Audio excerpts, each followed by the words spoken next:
ಇವತ್ತು ತುಂಬಾ ಜಗಳ ನಡೀತಾ ಇದೆ.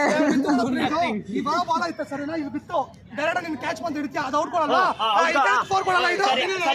ಬಾಲಿಂಗ್ ಹೋಗ್ತಾ ಇತ್ತು, ಬ್ಯಾಟ್ಸ್ಮನ್ ವಿಕೆಟ್ ಬ್ಯಾಟಿಂಗ್ ಟಚ್ ಆಗ್ಬಿಟ್ರೆ 4 ಇಲ್ಲ ಅಂತ ಹೇಳ್ತಾನೆ.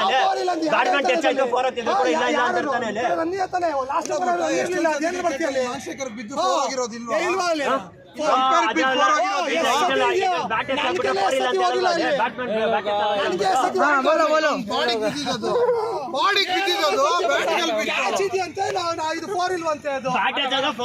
ಇವಾಗ ಮಾತ್ರ 4 ಔಟ್ ಆಗಿರೋದು. ನಿಯತ್ತಿದ್ರೆ ಔಟ್ ಕೊಟ್ಬಿಟ್ಟು ಹೋಗ್ತಿದ್ದೆ.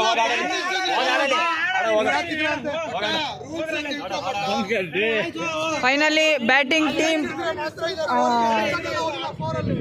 ಟೀಮ್ ವಾದದಲ್ಲಿ ಗೆದ್ದಿದೆ.